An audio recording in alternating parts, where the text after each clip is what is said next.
Hi, everyone. It is 4 o'clock here in New York. I'm Alicia Menendez in for Nicole Wallace on this President's Day. As we come on the air, the world continues to absorb these shockwaves from the death of Alexei Navalny as tributes pour in around the globe, as the sickening reality sets in that Vladimir Putin has silenced yet another of his critics.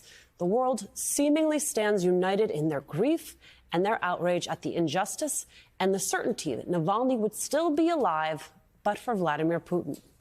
And yet, here at home, there has been one notable exception. The disgraced, twice impeached, 4 times indicted ex-president who stayed conspicuously silent on Navalny's death, who did not utter Navalny's name until today, 3 days after the world first learned that the Russian opposition leader was dead. And still, Trump notably has not condemned Vladimir Putin. No. Instead, in a twisted kind of metaphor, Trump likened himself and his legal battles to the now martyred Alexei Navalny. And it is not just Trump. It is also Trump's allies in the Republican Party who are following Trump's lead, staying strangely muted on their criticisms and condemnations. Here was South Carolina Senator Tim Scott struggling to answer a simple question about why Trump stayed silent on Navalny and Putin for so long. We need strong leadership coming from America that actually pushes back against Russia and other dictators. Unfortunately, Joe Biden is not up for that charge, and Donald Trump is. Well, Donald Trump hasn't said a word yet about the death of Navalny or about Putin's culpability. Do you want Trump to say something, and why do you think he hasn't yet? Well, Jake, I think a better question really is, let's look at the middle. Let's look at the middle of the challenges that we face today across the globe. The middle of the challenge, you see front and center, is the failure of Joe Biden. That is more than head-scratching. That is something much more insidious. It is something that did not go unnoticed by former Congresswoman Liz Cheney. When you think about Donald Trump, for example, pledging retribution, what Vladimir Putin did to Navalny is what retribution looks like in a country where the leader is not subject to the rule of law. And I think that we have to take Donald Trump very seriously. We have to take seriously the extent to which, you've now got a Putin wing of the Republican Party. I believe the issue this election cycle is making sure the Putin wing of the Republican Party does not take over the West Wing of the White House. And that is where we start today with former Congressman from Florida, MSNBC political analyst David Jolly, and former U.S. Senator and co-host of MSNBC's How to Win 2024 podcast, Claire McCaskill. Claire, just how dangerous is that, a Putin wing of the Republican Party? Yeah, it's really scary. And I think what is more scary is if you look at what Navalny did, he returned to Russia knowing that Putin was going to come after him. That's called principled courage. That's called having the courage of caring about something more than yourself. Then let's compare and contrast that to these ridiculous substitutes for real senators in the United States Senate right now. You've got Lindsey Graham, who has been one of the biggest hawks vis-a-vis Putin. He knows he's a thug. He knows Putin kills his enemies. He knows that Putin is everything that America is not. But yet, because he's trying out for vice president, he and Tim Scott go along and vote against aid to Ukraine and go on TV and try to make excuses for clearly Donald Trump's effort to remain best friends with one of them, should be considered one of the most dangerous leaders in the whole world to the cause of freedom. And it is the opposite of what Navalny was. There's no courage there. It is only a false fealty to Donald Trump because these guys all want to be vice president. Well, David Jolly, to Claire's point, it wasn't just Tim Scott, though I got to say, Tim Scott's sort of sidestepping there was truly a remarkable type of Mad Libs that I have never seen before. I want you, though, to listen to Congressman Mike Turner. This is him being asked about Trump's comments on NATO. Former President Trump recently said he would encourage Russia to invade NATO countries who he says haven't paid their bills. You have endorsed him. Are you comfortable with him saying that, Chairman?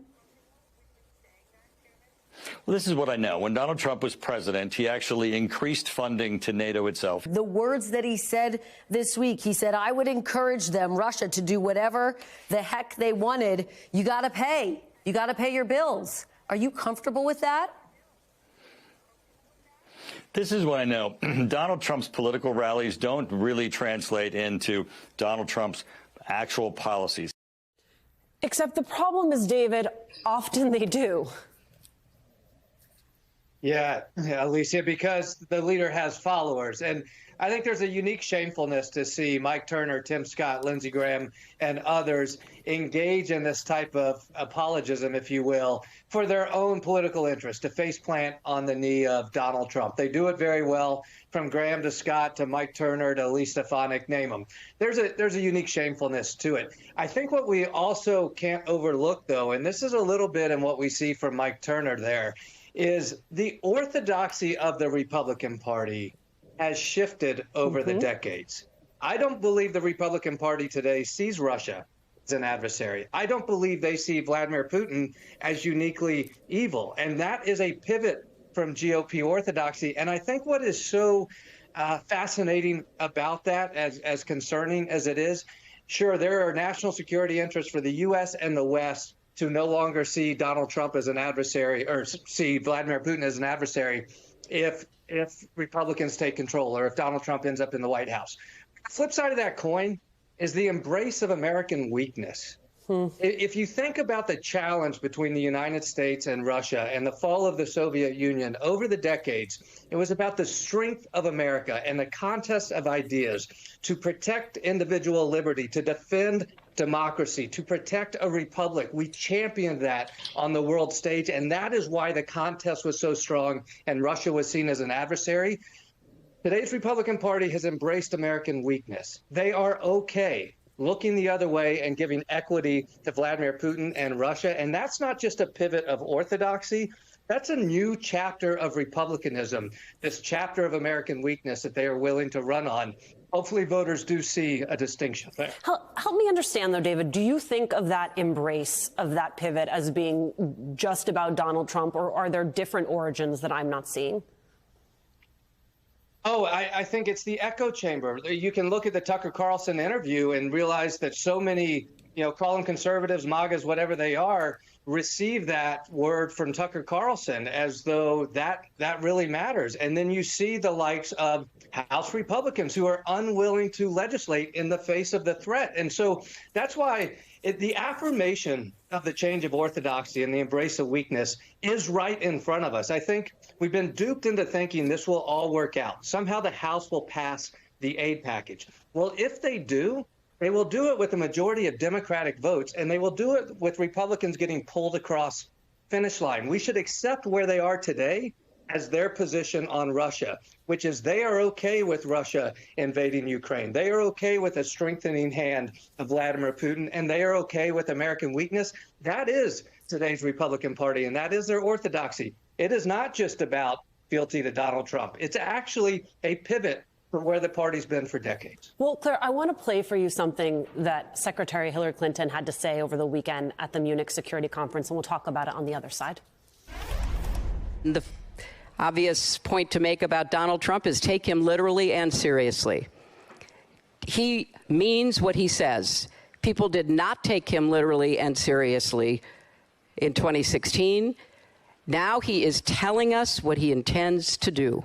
And people who try to wish it away, brush it away, are living in an alternative reality.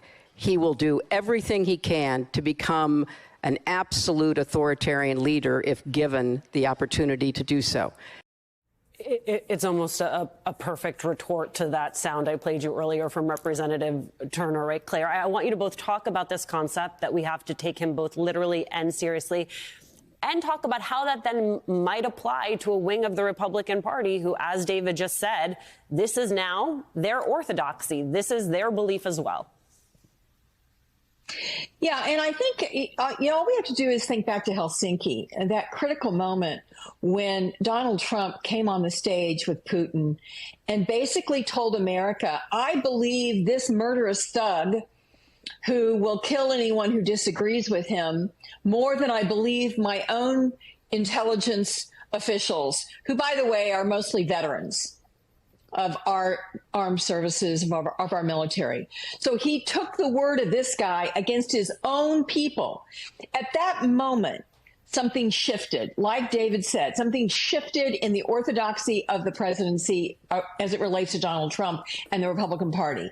Now, the other thing to remember here is his first term, he did surround himself with people who told him things he couldn't do.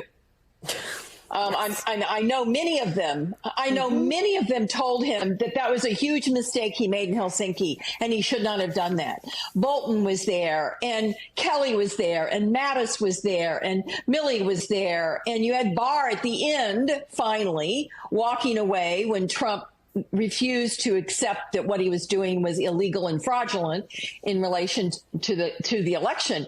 But he's not going to do this next time. He's going to surround himself with the Navarros and the Millers and all of the ones who are perfectly happy being his stooge.